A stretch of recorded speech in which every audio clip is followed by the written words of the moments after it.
হরি বলো, একবার কৃষ্ণ বলো, একবার হরি বলো। তাই বলছো অকিঞ্চন চলো দেখি কেবা উঠিবেন কাঁদিয়া। কে কাঁদবে? কে অকিঞ্চন দেখলে, ভিখারি দেখলে, হ্যাঁ দিন দরিদ্র দেখলে কে জড়িয়ে ধরবে, কে কোল দেবে? এই পদকর্তা বারবার করে আক্ষেপ করে বলছে গোরা বিনা শূন্য হইল,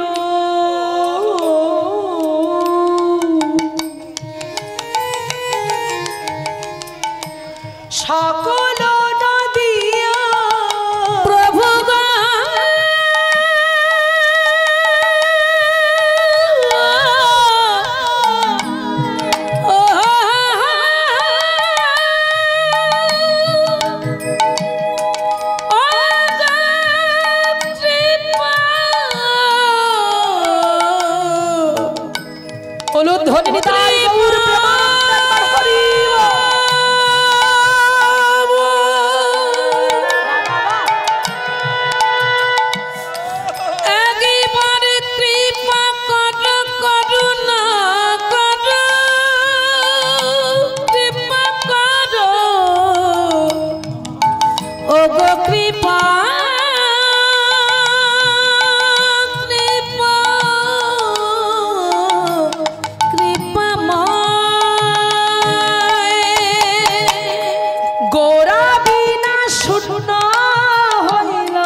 আমার গৌর পাবো, বলো কোথায় গেলে আমার গৌর পাবো। তোমরা জানো যদি, তোমরা কেউ জানো বলে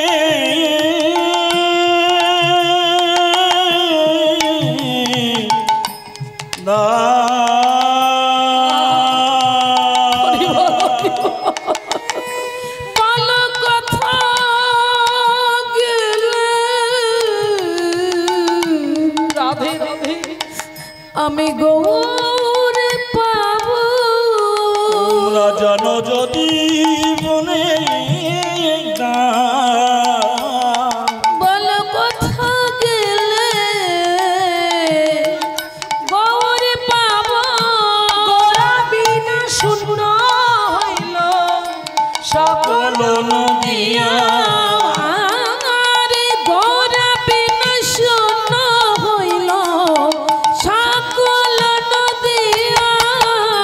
বাসুদেব ঘোষ কান্দে গুণ সগরিয়া। বাসুদেব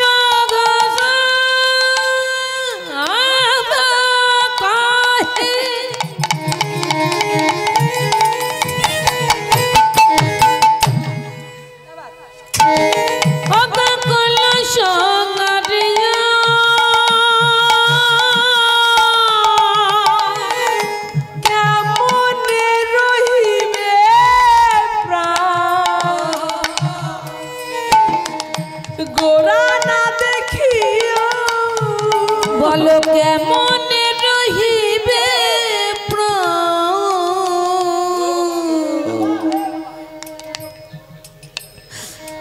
আমার গোটা না দেখিয়া। পদকর্তা বাসুদেব ঘোষ কাঁদছে, নয়ন জলে বক্ষ ভাসে। কেমনের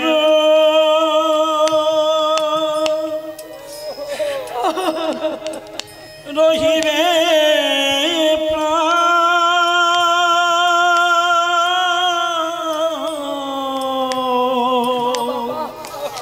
এই হলো কীর্তন বাবা। গোরা না দেখিয়া কীর্তন হলো ভাব, কীর্তন হলো চোখের জল, কীর্তন হলো পদাবলী। পদাবলী না হলে কীর্তন হয় না বাবা। আজে বাজে কথা শুনে জীবনটাকে নষ্ট করো না। গান যদি শুনতে হয় কীর্তন শোনো, এবং দাগি গান, দাগি পদ, পদাবলী শোনো, সেটাই হচ্ছে কীর্তন।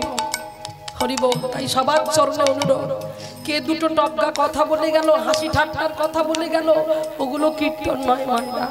মহাপ্রভু জগৎকে বলে গেছে, কাঁদো না, কাঁদলে কৃষ্ণ পাওয়া যায় না। তাই জগৎকে কাঁদো মায়েরা, কৃষ্ণ বলে কাঁদো।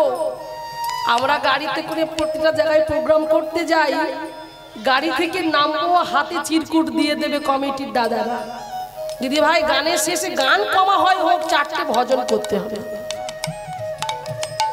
দোস্ত ওদের নয়, দোস্ত আমার মতো কীর্তনিয়াদের। এখন তো ইউটিউব হয়ে গেছে বাবা, গান শিখতে লাগে না, গুরু ধরতে লাগে না। গুরু ধরতে গেলেও তো পয়সা খরচ করে যেতে হবে। ইউটিউব যখন আছে দিয়ে কি হবে, গুরু ধরে কি লাভ? তাই ইউটিউবকেই গুরু করে 3 ঘন্টা 3.5 ঘন্টা লীলা তুলে নিয়ে চলো, দেখতে শুনতে ভালো হলো, সাজুগুজু করে মাথায় ফুল টুল দিয়ে একেবারে সেজে গুজে আসরে গিয়ে গান করছে। তা ওটা তো কীর্তন নয়। হ্যাঁ, কীর্তন হবে পদাবলী, যেখানে পদাশ্রিত, পদকে আশ্রয় করে কীর্তন করাবে, ভজনের কথা থাকবে। এখানে বাসুদেব ঘোষের কথাগুলো চিন্তা করে দেখুন, ভাবির কথা কি বলছে দেখুন। পদকর্তা কেঁদে কেঁদে বলছে যে গোরা বিনা শূন্য হইল সকল নদিয়া, বাসুদেব ঘোষ কহে গুণ সমরিয়া, কেমনের রহিবে প্রাণ গোরা না দেখিয়া।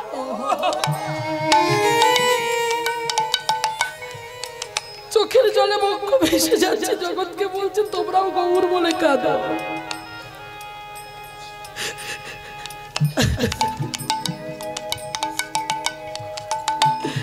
আমি কোথায় গেলে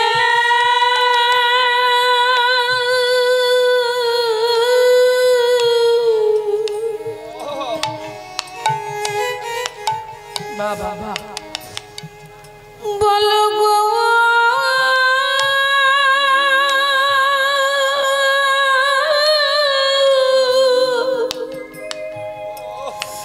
গৌরে পাবো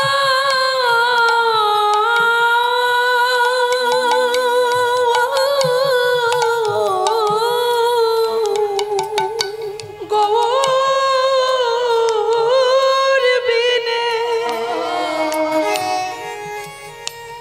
প্রাণে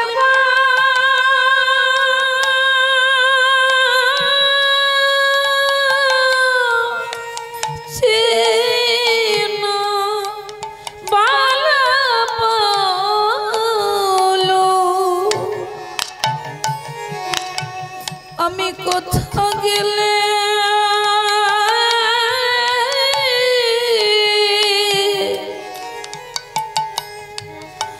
আমার গোয়া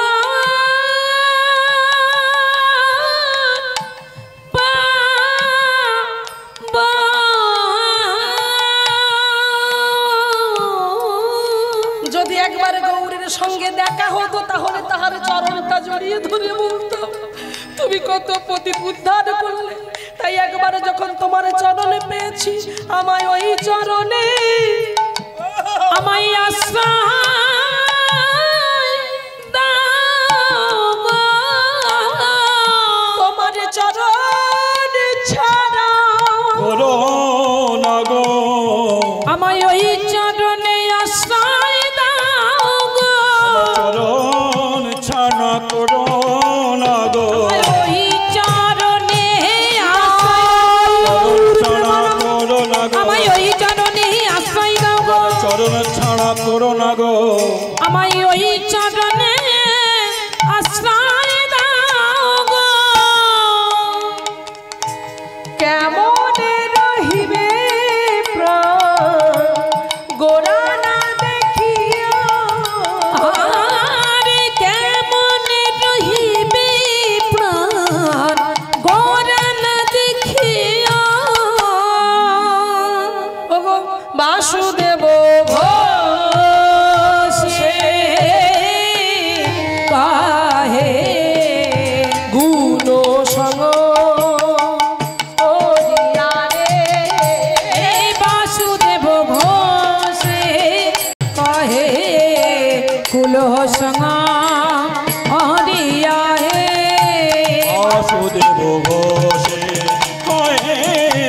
কুল সঙ্গ হইয়া রে বাসুদেব ঘোষে কহে কুল সঙ্গা হইয়া রে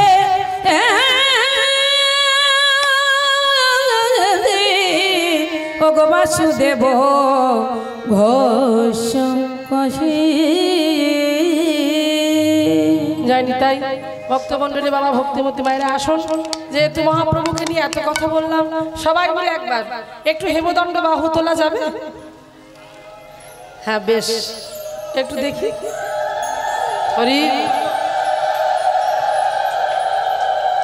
সবাই সবাই বাহ বাহ বাহ। এই তো জীবন মণ্ডলের হাট ধন্যাতি ধন্য এমন ভক্ত পেয়ে, রাধে রাধে।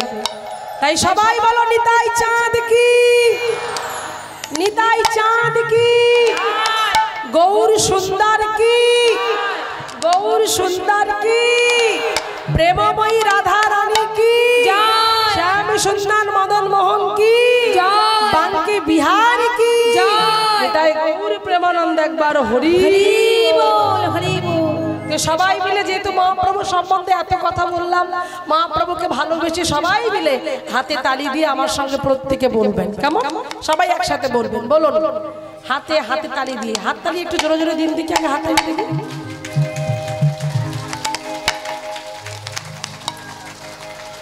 বাহ খুব সুন্দর। কিন্তু এই হাত তালিতে কি গান হবে? এতে তো গান করতে গেলে তালিটা তালে তালে দিতে হবে, তাই না?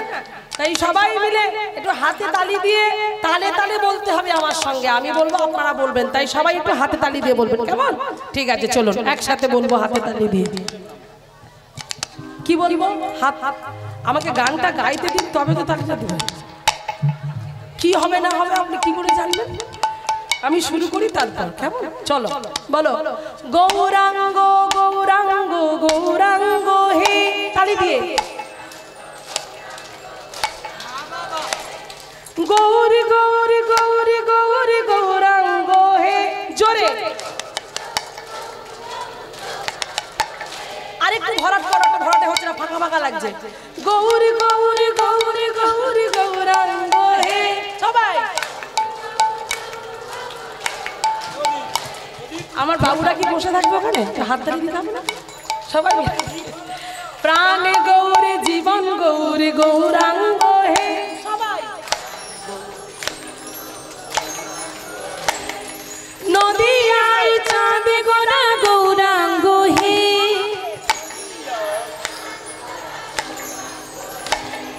প্রেমের পুতুলি গোরা গৌরাঙ্গ হে,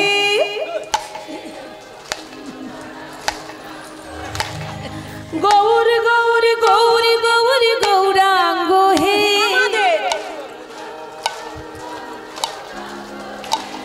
এই তালটা কিন্তু চলবে, হ্যাঁ তালটা বন্ধ করবে না। এই তালের সঙ্গে আমরা সবাই মিলে একসাথে প্রাণ ভরে গাইব।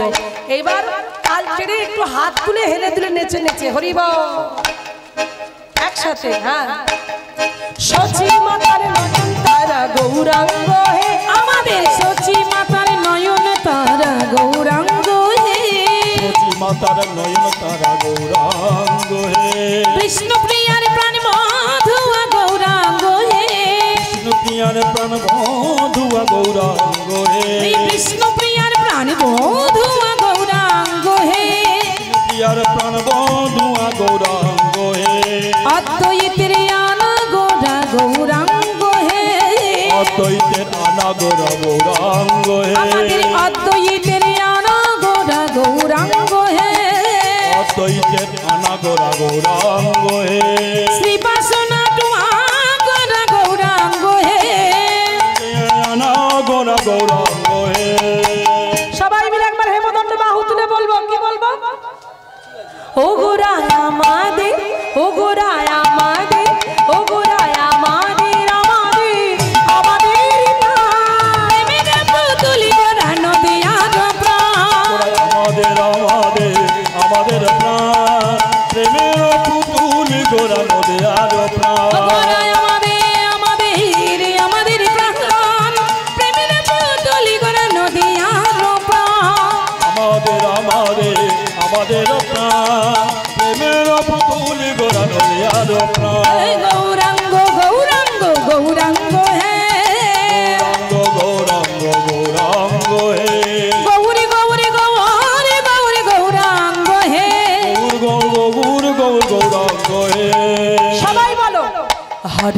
কৃষ্ণ হরে কৃষ্ণ কৃষ্ণ কৃষ্ণ হরে হরে হরে রাম রাম রাম হরে হরে হরে কৃষ্ণ কৃষ্ণ কৃষ্ণ হরে হরে হরে রাম রাম রাম হরে হরে হরে কৃষ্ণ কৃষ্ণ হরে হরে হরে রাম রাম রাম হরে হরে হরে কৃষ্ণ কৃষ্ণ কৃষ্ণ হরে হরে হরে রাম রাম রাম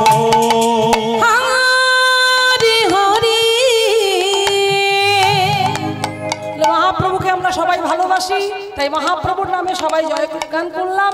চলুন আজকে যে লীলা আমরা পরিবেশন করতে চলেছি, আজকের আমাদের লীলার বিষয়বস্তু। মায়েরা, আমরা সবাই বলি সন্ধ্যাবেলায় যখন তুলসীতলায় আমরা পরিক্রমা করি, আমরা সবাই বলি শেষে একটা কথা বলি, শ্রীরূপ সনাতন ভট্ট রঘুনাথ শ্রীজি গোপাল ভট্ট রাধে। আজকে যে লীলা আমরা এখানে পরিবেশন করতে চলেছি, আজকে আমরা শ্রবণ করব। যেহেতু আগে নিয়ম সভার মাস গেছে, আজকে মনে হয় অগ্রহায়ণের 3 তারিখ, তাই তো? তাহলে সেই রেসটা কিন্তু আমাদের আছে। তো স্বরগোস্বামীর কথা নাম আমরা জানি, তো সেই স্বরগোস্বামীর এক গোস্বামী অর্থাৎ রঘুনাথ দাসের কথা আজ আমরা শ্রবণ করব। রঘুনাথ দাসের জীবন কথা। দেখুন, ভক্ত হতে গেলে জীবনে কত ত্যাগ করতে হবে, সেই ত্যাগের কথাটা এখানে বলে গেলেন। কারণ আমরা জানি ত্যাগের পরাকাষ্ঠা হলেন আমাদের রঘুনাথ দাস গোস্বামী, আর ভজনের পরাকাষ্ঠা হলেন নামাচার্য ভক্ত হরিদাস ঠাকুর। একটু মন দিয়ে শুনবেন মায়েরা, কথা বলবেন না, কথা বললে বুঝতে পারবেন না, একটু মন দিয়ে শুনবেন, শ্রবণ করবেন। তাহলে এখানে রঘুনাথ দাস গোস্বামীর জীবনের সঙ্গে বলছে মহাপ্রভু শিক্ষাষ্টকের কথা মিলিয়ে দিল। না ধানা না জানা না সুন্দরী কবিতা, না ধনাং না জানা, ধন চাইলেন না। কি হলো মুকুন্দদা? মুকুন্দদা আস্তে আস্তে তাহলে কি বললেন? ধন চাইলেন না, আপনজন চাইল না, সুন্দরী রমণী স্ত্রীও চাইল না। আর যে কটা সংস্কৃত কথা এখানে বলা হলো, মহাপ্রভুর যে শিক্ষাষ্টকের যে কথা, সেই কথার প্রত্যেকটা কথার মধ্যে এই মিল পেয়ে যাবেন রঘুনাথ দাসের জীবনটা।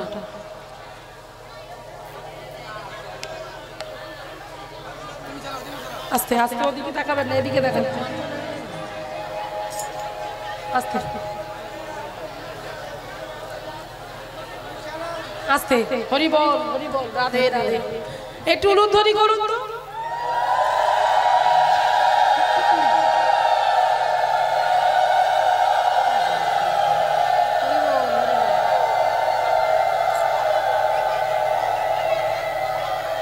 আরো একটা কথা সবার কাছে অনুরোধ, এই মা যা এসেছেন লীলা চলাকালীন আর কেউ আসবেন না, সবার চরণে ধরে অনুরোধ।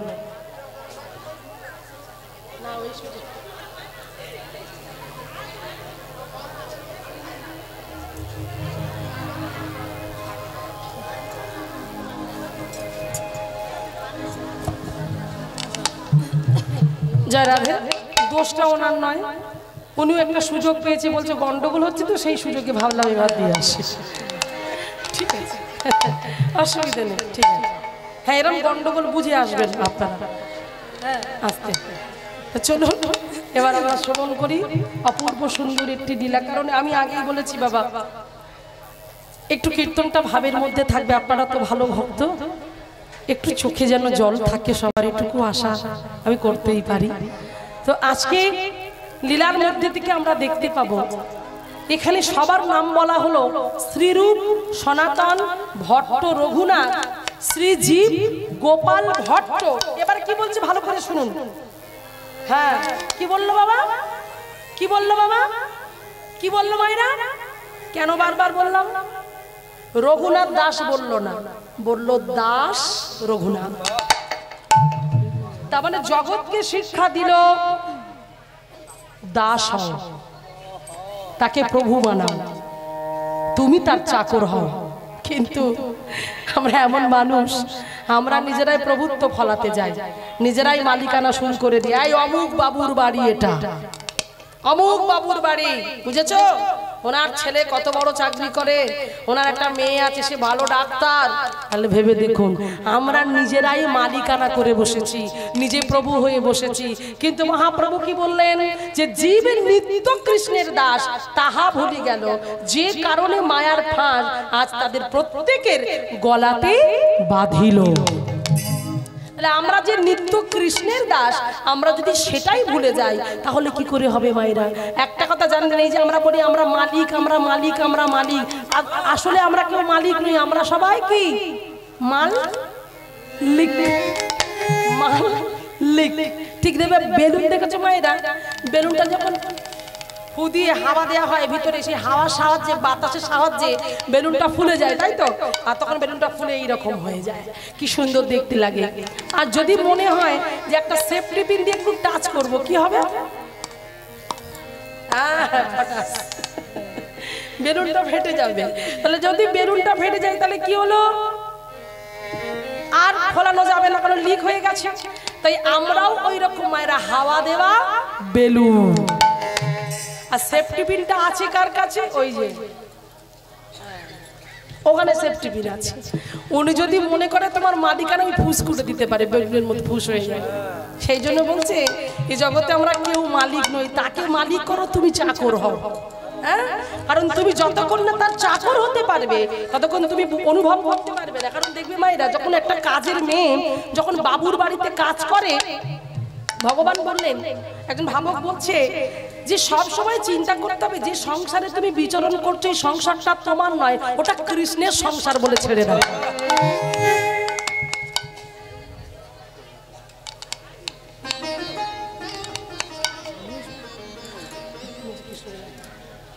তাই আজকে দেখুন,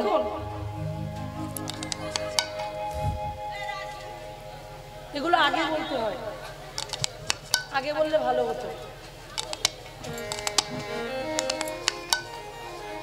জয় রাধে। তাই আজকে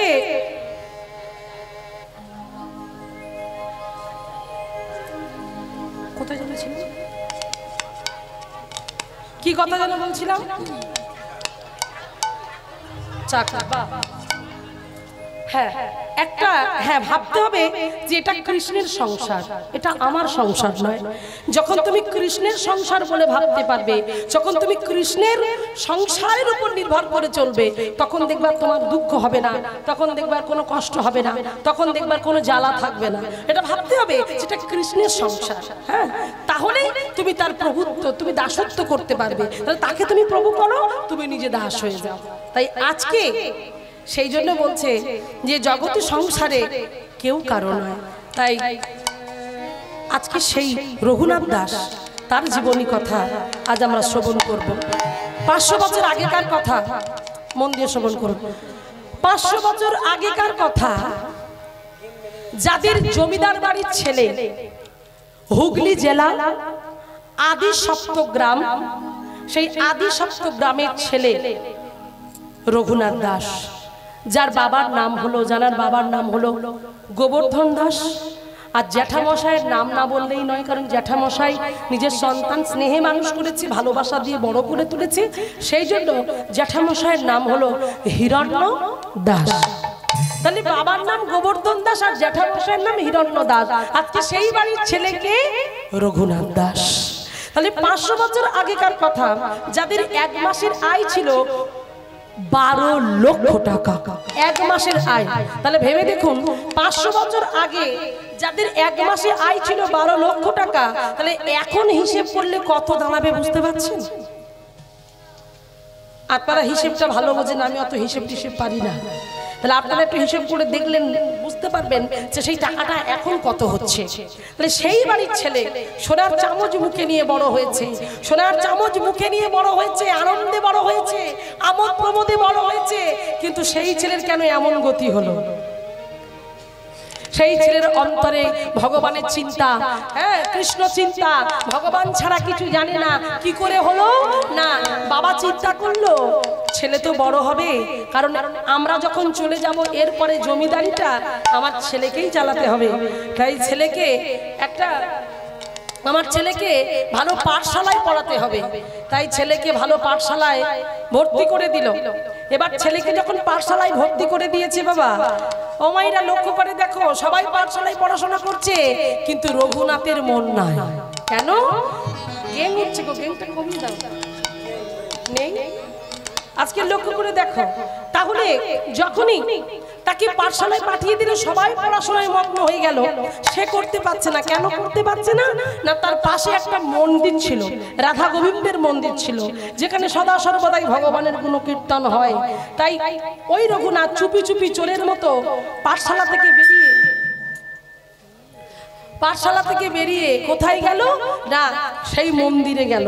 আর সেই মন্দিরে গিয়ে দেখছে সবাই হরিনাম সংকীর্তন করছে, সবাই মহাপ্রভুর গুণকীর্তন করছে। আর যখন ভগবানের গুণকীর্তন করছে সেটা জানতে পারলো, আর জানতে পেরে মনটা ছটফট ছটফট করছে, কারণ সাধু সঙ্গ হচ্ছে, ভগবানের গুণকীর্তন হচ্ছে। তাই ছোট্ট ছেলেটা করলো কি, ওই সাধুদের সঙ্গে মিশে গেল। এবার সাধুদের সঙ্গে মিশে গিয়ে তারাও কীর্তন করছে, হরিনাম করছে। কেমন করে? এই যে এটা কি, ইনি কে? ভক্তি দেবী, হ্যাঁ বৃন্দা দেবী। এই বৃন্দা দেবীকে ঘিরে ঘিরে সবাই পরিক্রমা করছে, মনের আনন্দে গাইছে নমো নমো তুলসী কৃষ্ণ প্রিয়াসী নমো নমো। সবাই বলো যারা গানটা জানো, হাতে তালি দিয়ে হরি বল রাধে প্রেয়সী নমো নমো তুলসী কৃষ্ণ প্রিয়সী নমো নমো তুলসী কৃষ্ণ প্রেয়সী নমো নমো ব্রজে রাধা কৃষ্ণ সেবা পাব এই অভিলাষী নমো নমো হরি তুলসী কৃষ্ণ প্রেয়সী নমো নমো। তারপর কি? তারপর যে তোমার শরণ লাই তার বাঞ্ছা পূর্ণ হয়। বলো জোরে বলো। যে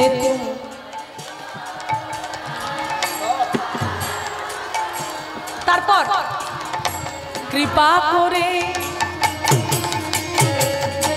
বনবাসী নমো নমো তুলসী কৃষ্ণ প্রেয়সী নমো নমো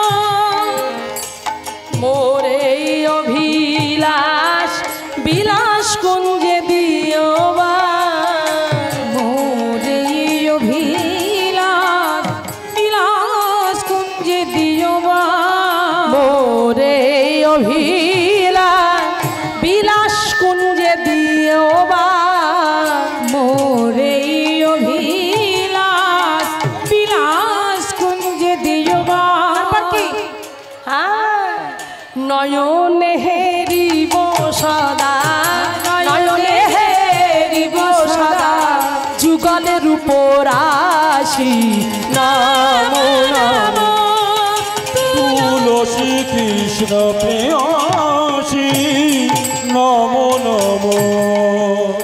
এই নিবেদন ধরো সখী অনুগত করো, এই নিবেদন ধরো সখী অনুগত করো সেবায় অধিকার দিয়ে করো নিজ দাসী নমো নমো রাধে তুলসী কৃষ্ণ প্রেয়সী নমো নমো। দিন কৃষ্ণ দাসে কয় এই যেন মোরে হয়, দিন কৃষ্ণ দাসে কয় এই যেন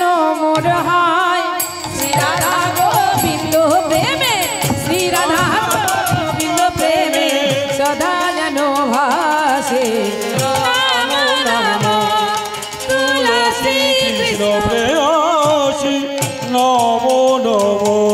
জয় তুলসী মহারানী, জয় তুলসী মহারানী, তুলসী মহারানী, জয় তুলসী মহারানী, জয় বৃন্দা দেবী, জয় বৃন্দা দেবী, বৃন্দা দেবী, জয় বৃন্দা দেবী, জয় ভক্তি দেবী, জয় ভক্তি দেবী, ভক্তি দেবী, জয় ভক্তি দেবী। নিতাই গৌর হরি বল, নিতাই গৌর বল হরি বল, জয় গৌর হরি বল, হরি বল, হরি বল, হরি এইবার যখন এমন সুন্দর কীর্তন শ্রবণ করছে, গান করছে, হরিনাম করছে, পণ্ডিত মশাই জমিদার বাড়িতে চলে গেল। মায়েরা বন্ধ, আমি কিন্তু সবাইকে ধরবো। পণ্ডিত মশাই চলে গেলেন জমিদার বাড়িতে, আর জমিদার বাড়িতে গিয়ে বললেন, জমিদার বাবু, জমিদার বাবু। হিরণ্য দাস অর্থাৎ রঘুনাথ দাসের জ্যাঠামশাই বেরিয়ে এসে বললেন, এ কি পণ্ডিত মশাই, আপনি এখানে? কি ব্যাপার, কি হয়েছে, আপনি এখানে কেন? বলছে, শুনুন জমিদার বাবু, একটা কথা বলার জন্য এখানে এলাম। কি কথা? না, আপনাদের ছেলে রঘুনাথ, হ্যাঁ কি করেছে? ও যে সময় মতো পাঠশালায় যাই বটে, কিন্তু পাঠশালার মধ্যে ওকে কোনোদিনই দেখিনি। ও একদমই পড়াশোনা করে না, এদিক ওদিক ঘুরে বেড়ায়। আপনি কি বলছেন? আমরা তো কিছুই জানি না। হ্যাঁ, না না, এটা হতে পারে না, এটা কিছুতেই হতে পারে না। গোবর্ধন ভাইকে ডাকলো, অর্থাৎ রঘুনাথ দাসের বাবার নাম গোবর্ধন দাস, তাই ভাইকে ডেকেছে। ছেলে কি করছে একটু লক্ষ্য করো। এইবার রঘুনাথ যখন বাড়ি ফিরে এসেছে, বাড়ির ছেলে, আর বাড়ির ছেলে যখন বাড়ি ফিরে এলো, বাড়িতে আসার সঙ্গে সঙ্গে, লক্ষ্য করো মাইরা, বাড়িতে আসার সঙ্গে সঙ্গে গোবর্ধন দাস সামনে এগিয়ে এসে বলছে, রঘুনাথ, রঘুনাথ, এটা কি শুনছি বাবা, তুমি নাকি পাঠশালায় পড়াশোনা করছো না? পণ্ডিত মশাই এসে বলে গেল বাড়ি বয়ে। এই তো খুব খারাপ কথা বাবা, আমাদের একটা মান সম্মান আছে, আমরা জমিদার, তুমি জমিদার বাড়ির একমাত্র পুত্র সন্তান, তোমার নামে যদি আমাদের কাছে কেউ কোনো কথা বলে সেটা তো আমাদের ভালো লাগে না। তো তুমি কেন পড়াশোনা করো না, কেন পাঠশালায় তুমি যাও না? উত্তর দাও, কথা বলো। কি বললো দেখো মায়েরা,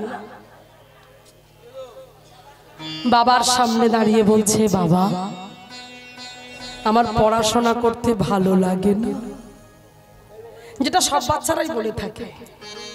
মোবাইলটাও খুব ভালো, কিন্তু পড়তে কারো ভালো লাগে না। কিন্তু এখানে রঘুনাথের সঙ্গে গুলিয়ে ফেললে হবে না। রঘুনাথ কি বললেন? পড়াশোনা করতে ভালো লাগে না, কিন্তু হরিনাম গাইতে যে বড় ভালো লাগে, সেটা আমাদের বাড়ির ছেলেরা বলবে না, কোনোদিনই বলবে না। কিন্তু রঘুনাথকে দেখে শিক্ষা নিতে হবে। রঘুনাথ বলছে পড়াশোনা করতে ভালো লাগে না, কিন্তু আমার হরিনাম গাইতে ভালো লাগে। বলছে তা বললে হবে কি করে বাবা, পড়াশোনা না করলে তুমি জমিদারিতে বসবে কি করে, হিসেব নিকেশ জানবে কি করে, সেই জন্য তো তোমাকে পড়াশোনা করতেই হবে। ভক্তমণ্ডলী, বাবা আমার ভক্তিমতী মায়েরা কি বললেন জানো? হাত জোর করে বলছে, জানো বাবা, বাবাকে উত্তর দিচ্ছে, দেখো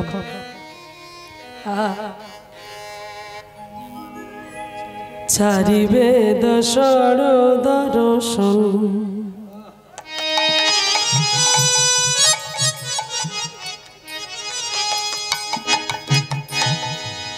যে বা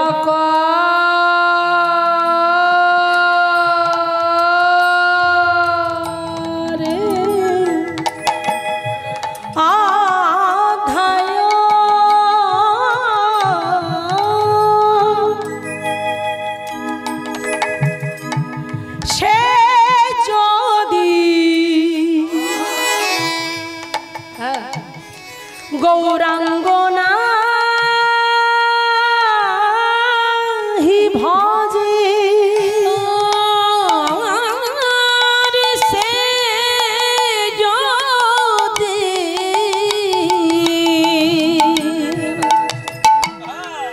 গৌরাঙ্গনা হি ভজে, চারি বেদ ষড় দর্শন যে বা করে অধ্যয়ন, সে যদি আমার গৌরাঙ্গনা হি ভজে। কি সুন্দর কথা বলছে দেখো, তুমি চারি চারি বেদ পড়েছো, তুমি সরদর্শন পড়েছো, তুমি উপনিষদ পড়েছো, তুমি অনেক শাস্ত্রজ্ঞ, অনেক শাস্ত্র তুমি পড়ে ফেলেছো, তাই শাস্ত্র সম্বন্ধে তোমার অনেক জ্ঞান, তুমি অনেক জ্ঞানী, তুমি অনেক পণ্ডিত, তুমি অনেক বিদ্বান। কিন্তু যতই পণ্ডিত হও, যতই বিদ্বান হও, যতই জ্ঞানী হও, তুমি যদি আমার গৌরকে না জানো, সেই শাস্ত্র জেনে কোনো লাভ নেই। তো সেই জন্য বলছে, সে যদি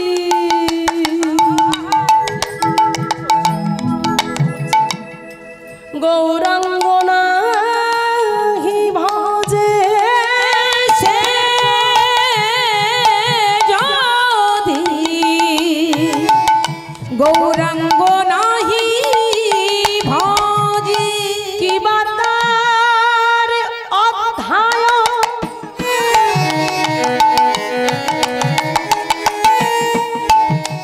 কিবা তার অধ্যয়ন, কি তার পড়াশোনা, হ্যাঁ কিসের অধ্যয়ন, তার সত্যি গৌরাঙ্গকে না জানতাম। এবার কার সঙ্গে পদকর্তা তুলনা করছে দেখুন, লোচনবী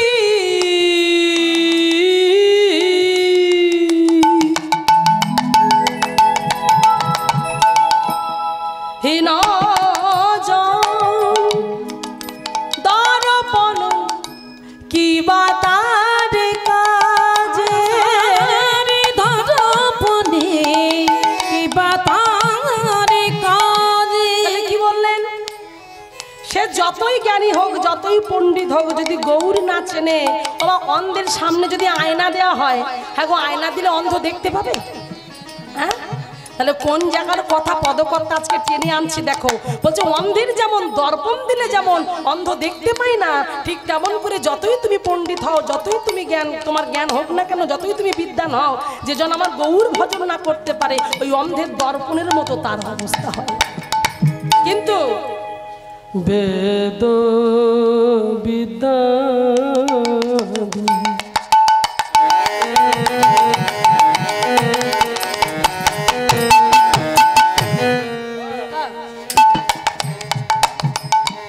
কিছুই না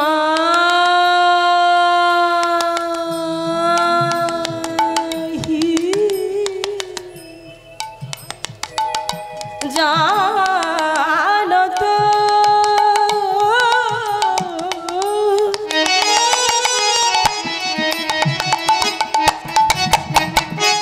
বেদ বিদ্যা দুই কিছুই নাহি জানতো, সে বেদ জানে না, সে বিদ্যা নেই, সে মূর্খ, সে পড়াশোনা জানে না।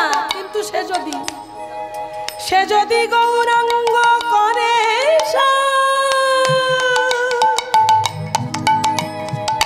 নয়ন নন্দ ভানে, সেই তো সকলে জানে, জানি সর্বসিদ্ধি করতালে তার, সর্বসিদ্ধি করতালে তার, সর্বসিদ্ধি করতালে তার।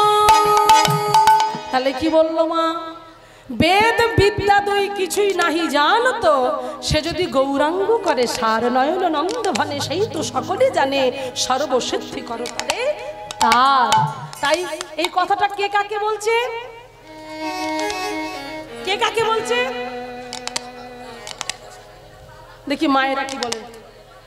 বসতে বসতেই সময় চলে যাচ্ছে, এরপরে আমার ভাই আছে না, চ্যাম্পিয়ন ভাই আসবে, তার জন্য এত হুড়োহুড়ি, এই আমার জন্য নয়, এই আমার এই কীর্তন কেউ শুনছে না, কিন্তু সব হুড়োহুড়ি হচ্ছে বসার জন্য। তোমরা শুনছো, আমি তো জানি তোমরা শুনবে। হরি বল হরি বল।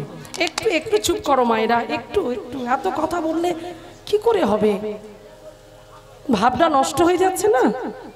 কীর্তনে যদি ভাব নষ্ট হয়ে যায়, কীর্তন গিয়ে সুখ হবে, আমি যতই মধু দিই না কেন কিছুই বুঝতে পারবে না। একটু চুপ করো। তাহলে আজকের এই কথাটা কে কাকে বলছে, আমার মায়েরা বলতে পারছে না, কারণ শুনছে না। তাই মা বলো তো কথাটা কে কাকে বলছে? বাবাকে বলছে। হ্যাঁ, বাবাকে বলছে। ওই রঘুনাথ বাবা গোবর্ধন দাস